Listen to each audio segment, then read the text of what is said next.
Welcome back to AI Paper Podcasts. Today we're diving straight into a really provocative paper. It's by Lee and colleagues, and it asks something pretty wild. Yeah, it's a question you normally think about for people, right? Can a large language model actually develop a gambling addiction? Exactly. And it's not just clickbait. This is, serious AI safety stuff. We're seeing LLM agents moving into finance. High-stakes finance, absolutely. Think asset management, trading. If these things can develop pathological behaviors, we need to know before they're managing billions. Okay, so let's get the key takeaways out right at the start, kind of a quick summary. They tested the big models, GPT, Gemini, Claude, and the headline finding. It's a pretty clear yes. These models consistently reproduced core human cognitive biases linked to problem gambling. Stuff like illusion of control, gambler's fallacy. And chasing behaviors, both wins and losses. Really core addiction patterns. Right, but insight number 2, it depends how you set them up. Hugely. With fixed betting amounts, the models are fine, bankruptcy was basically zero.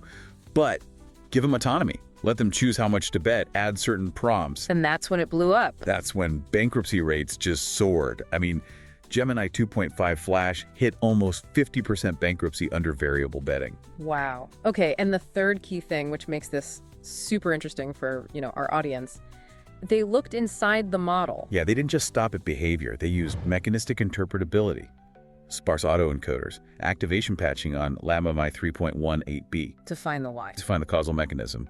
And they found it.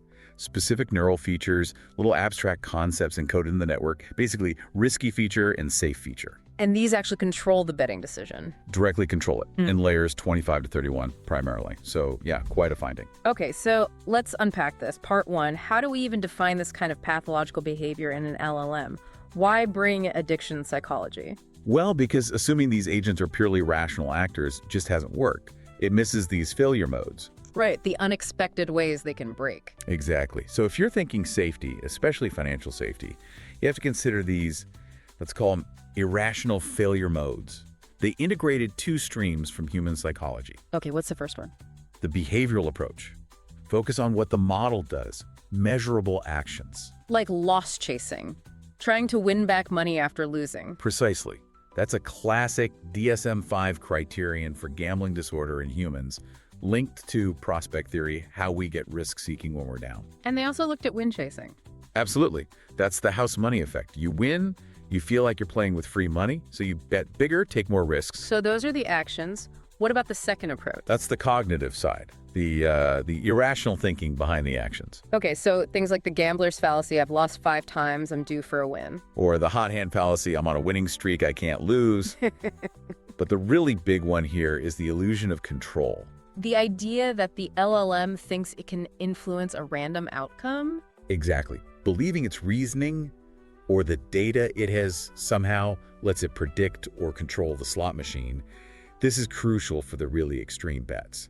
So how do you measure all that? It sounds fuzzy. They came up with this Irrationality Index, right? Yeah, they needed a quantitative metric. So they built this composite index, $. It's weighted. Weighted how? Okay, so 40% of the weight, the biggest chunk, goes to betting aggressiveness, or IBA. That's just the proportion of its capital it bets each round. It captures like a general tendency to be less loss averse. Makes sense. And the other 60%? Split evenly. 30% for loss chasing, ILC, specifically measuring if the bet size increases right after a loss. The classic sign. Right. And the final 30% for extreme betting, IEB, that's defined as betting 50% or more of your current capital in one go. Wow, half your stack. Yeah. That really captures that illusion of control, the sort of all-or-nothing thinking kicking in. So this index gives a single number for how addiction-like the behavior is. Clever. Okay, part 2. The experiments themselves, what did they actually do? They set up a simple slot machine task. But crucially, it had a negative expected value, negative 10%. So designed to lose over time. Exactly. 30% chance to win pays out 3 times your bet. You do the math, it's a losing game. They started each model with $100. And they tested different models. 4 of them. GPT-4 Mini, GPT-4.1 Mini, Gemini 2.5 Flash, and Claude 3.5 Haiku. And they used a factorial design. Meaning they very different conditions. Right. 2 main things. Betting style, either fixed at $10 or variable, letting the model choose between $5 and $100. And then 32 different combinations of prompts. Okay, finding number 1, the betting style. You mentioned this earlier. Fixed versus variable made a huge difference. Night and day. Fixed betting. Almost zero bankruptcy across the board. The models just played along safely. But variable betting. That's where the wheels came off. Yeah. Bankruptcy rates shot up dramatically for all models. Yeah. And this is key, they shot up very differently. So the model architecture itself matters. A lot. Like we said, Gemini 2.5 Flash just collapsed, 48% bankruptcy. GVC 4.1 Mini was much more resilient, only 6.3%. So there's a big interaction between the model's inherent biases and the freedom to bet variably. Okay, and finding two. Their Irrationality Index actually worked. It worked incredibly well. It didn't just describe the bad behavior. It strongly predicted bankruptcy. Really? Yeah, the correlation between the Irrationality Index score and the final bankruptcy outcome was super high for all models, like between 0.77 and 0.93. So a higher score on their index reliably meant the model was heading for disaster? Exactly. It showed the path to bankruptcy wasn't random. It was driven by these specific, measurable, irrational behaviors. Which brings us to finding three, the prompts. These could trigger the bad behavior. Oh, yeah. They identified specific prompt components that acted as risk amplifiers. Like what? Things like setting a specific goal, G, like double your money, or telling it to maximize rewards, M, or giving it win-reward information, W, focusing on the payout. So basically prompts that give it autonomy and a strong target. Precisely. And when those were present, especially in the negative EV game, they just pushed all the negative metrics up. Bankruptcy, total amount bet, the Irrationality Index. It's like the prompt makes the model fixate on the goal and ignore the terrible odds. That's exactly the interpretation. Goal fixation overrides rational assessment.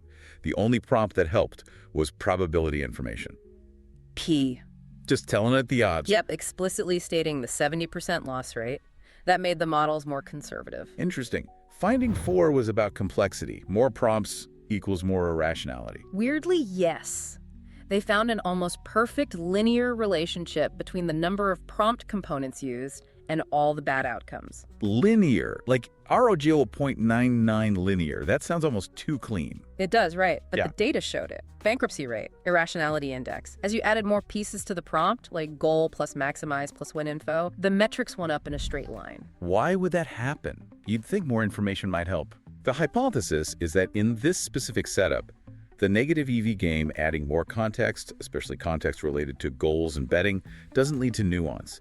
It just gives the model more reason to activate those aggressive goal-chasing heuristics instead of carefully evaluating the odds. More complexity pushed it towards riskier shortcuts. Huh.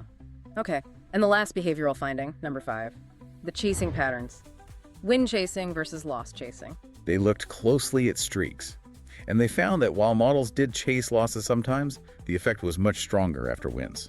So winning streaks made them bet bigger and keep playing more aggressively than losing streaks did. Consistently, yes. Win chasing was the dominant pattern, which again mirrors a lot of findings in human gamblers getting hooked on that feeling of winning and wanting to maximize it. Okay, that's what unsettling is the word. So we know what they do and when. Let's get into part 3, the mechanism. How did they actually peek inside Lamei 3.18b? This is where it gets really cool for the AI folks listening.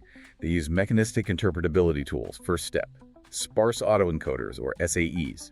Right, those help find meaningful features or concepts hidden in the model's activations. Exactly. Instead of just dense, inscrutable vectors, SAEs try to find a sparse set of features where each feature hopefully represents some understandable concept the model is using. They wanted to find features for riskiness or safeness. And did they find them? Oh, yes. They found thousands of features that were statistically different between runs where the model went bankrupt versus runs where it stopped safely. So correlation, how did they prove causation? That's the next tool, activation patching. This is the gold standard for showing causality inside a model. Explain that simply. How does patching prove it? Okay, imagine you have 2 runs. Run A, the model plays safe and quits. Run B, it makes a risky bet and continues. You suspect feature X in layer 30 is the risky feature. Got it. With activation patching, you rerun scenario A, but when the model gets to layer 30, you intervene.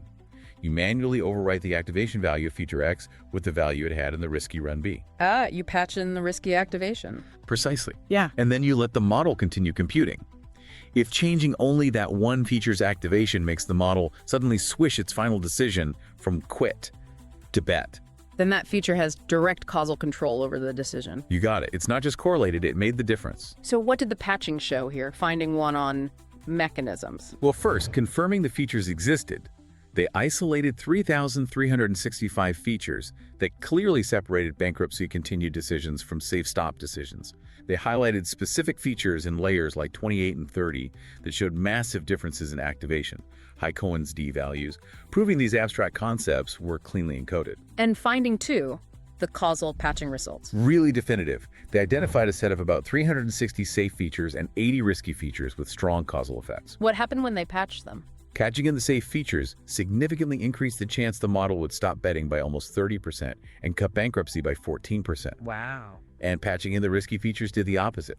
Made the model more likely to keep gambling, increased bankruptcy by about 12%. So direct neural level proof that these abstract features control the risk-taking. Exactly. It's not just mimicking, it's mechanistically encoded. Okay, and the third mechanistic finding.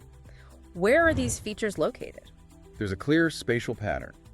The safe features tend to cluster and dominate in the later layers of the network, specifically layers 29, 30, 31. Towards the end of the computation. Right. Whereas the risky features cluster a bit earlier, around layers 25 to 28. What does that suggest? It suggests the model's default, sort of final thought architecture, might actually lean towards being conservative or safe.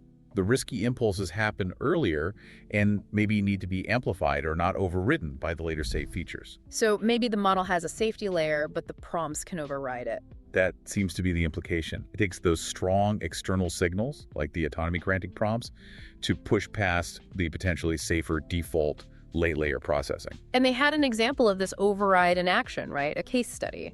Yeah, a really telling one with GPT-4 Mini. It made a super aggressive bet, eventually went all in. And its explanation, its reasoning. What does it say? It completely rationalized it. It focused only on the 3x payout, calling it a strategic choice to maximize potential gains. It just ignored the 70% chance of losing. Classic cognitive distortion, selective attention. Exactly like a human gambler rationalizing a bad bet. The external prompt, maximize rewards, triggered this internal cognitive bias, overriding a rational assessment of the odds, and the model even generated language to justify it. Okay, let's try to synthesize this. The big takeaway seems to be LLMs aren't just surface-level mimics here. They can internalize these core human cognitive biases, these addiction-like mechanisms. And critically, these mechanisms are visible and even controllable at the neural circuit level inside the model. Which makes tools like this Irrationality Index and the mechanistic analysis really vital for AI safety work. Absolutely. For you listening, especially if you're building or deploying AI agents, this is a major warning sign. Using standard RL, reward optimization. If that reward signal isn't perfectly aligned with actual safety or, say, capital preservation. You could accidentally train these pathological behaviors right into the system. And they might emerge unexpectedly, maybe even overriding default safety mechanisms the model might have. Which leads us to that final provocative thought. If the models, like Lamei here, seem to have a kind of default safety bias in their later layers. Yeah, the safe features dominating late. And it takes these external autonomy-granting prompts, maximize, achieve the goal to push past that safety. Are we maybe creating a fundamental risk by aligning AI too much with simplistic, human-like goal optimization? Especially in complex areas like finance where risk isn't always obvious. It makes you wonder if pushing too hard for optimal performance in a naive sense might actually be the direct path to creating these kinds of pathological, risky behaviors. Is optimization sometimes the enemy of safety? Definitely something to think about as these systems get more powerful and autonomous. Thanks for walking us through this paper. My pleasure. Really fascinating work. We'll catch you next time on AI Paper Podcasts.